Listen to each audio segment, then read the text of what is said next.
dahulu, hiduplah sepasang suami istri yang terlantar di negeri entah berantah, dan keduanya sangat dibenci orang. Setiap kali mereka mengemis di pasar dan di kampung, mereka dipukuli dan diusir hingga ke hutan. Oleh karena itu, mereka tinggal di hutan dengan memakan batang kayu dan buah-buahan.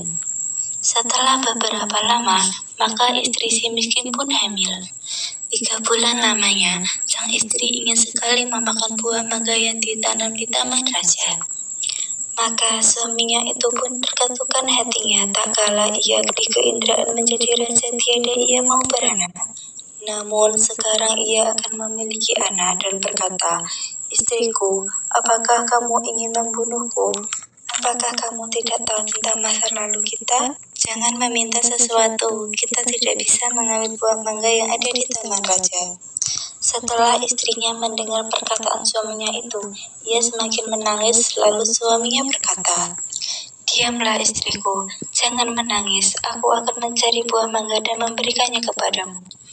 Istrinya pun berhenti menangis, lalu si miskin pergi ke pasar mencari buah mangga. Setelah sampai di pedagang buah mangga, ia ragu untuk meminta buah mangga, karena ia takut orang akan memukulinya. Pedagang buah mangga pun bertanya, "Hai miskin, apa yang kamu inginkan? Jika Tuan memiliki belas dan kasihan, berikanlah saya sebiji buah mangga yang sudah busuk, Tuan."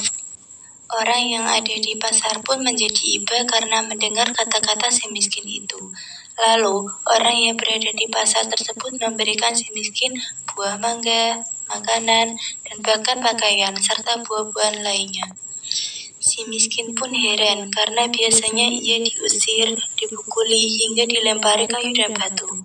Setelah berpikir seperti itu di dalam hatinya, ia pun pergi ke hutan untuk menemui istrinya. "Istriku, ini buah mangga, makanan, pakaian, dan beberapa buah-buahan." Kemudian, istrinya menginjak-injak apa yang diperoleh si miskin tersebut, sambil menceritakan apa yang terjadi. Istrinya pun menangis dan tidak mau makan jika bukan buah mangga yang ditanam di tanah raja, dan berkata, "Biarkan saja aku mati." Si miskin pun sangat terpukul melihat perbuatan istrinya. Kemudian ia pergi menghadap Maharaja Indradewa yang saat itu sedang mengadakan pertemuan raja. Lalu ia pun masuk ke dalam dan Baginda Raja pun berkata, "Hai miskin, apa yang kamu inginkan?" Si miskin pun menjawab sambil bersujud, "Tuanku, ampunilah hamba. Hamba datang ke sini ingin meminta buah mangga yang sudah jatuh ke tanah." "Apa yang kamu inginkan dengan buah mangga itu?" "Untuk dimakan, tuanku." "Tolong ambilkan setangkai buah mangga untuk si miskin ini." Kemudian diambillah buah mangga tersebut untuk si miskin yang sedang sujud kepada Baginda Raja. Setelah itu, si miskin pun berjalan pulang ke rumahnya. Setelah dilihat oleh sang istri akan si miskin datang membawa setangkai buah mangga, ia pun tertawa senang sambil memakan buah mangga. 3 bulan kemudian, sang istri menangis ingin makan buah nangka yang ditanam di taman raja. Dengan cara yang sama, si miskin pun mendapatkan buah nangka yang ditanam di taman raja untuk sang istri yang sedang mengidap. Selama istri si miskin hamil, banyak makanan, pakaian, beras, dan peralatan yang diberikan kepadanya. Pada waktu yang baik dan tepat pada malam hari 14 bulan itu, bulan bersinar terang. Kemudian pada waktu itu juga istri si miskin melahirkan seorang anak laki-laki yang sangat baik dalam penampilan dan tampan. Anak itu diberi nama Marakarma, yang artinya anak dalam kesulitan. Dengan takdir Tuhan yang Maha Esa menimpakan pada hambanya, si miskin pun menggali tanah untuk membuat tempat tinggal untuk keluarganya.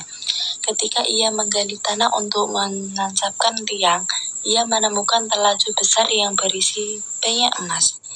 Istrinya pun datang untuk melihat dan berkata, "Emas ini tidak akan habis sampai anak cucu kita, suamiku." Ia pun menjadi kaya dan membeli barang-barang kebutuhannya seperti kendi, utar-utar, pelana kuda, keris, dan sebagainya.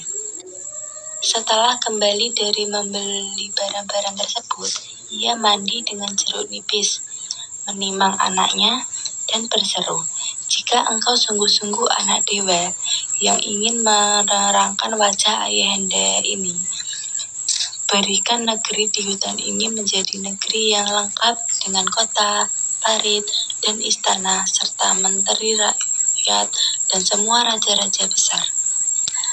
Terkabullah permintaan itu, dan si miskin menjadi raja dan berganti nama menjadi Maharaja Indra Angkasa, dan istrinya berganti nama menjadi Ratna Dewi, dan negeri itu dinamakan Puspasari.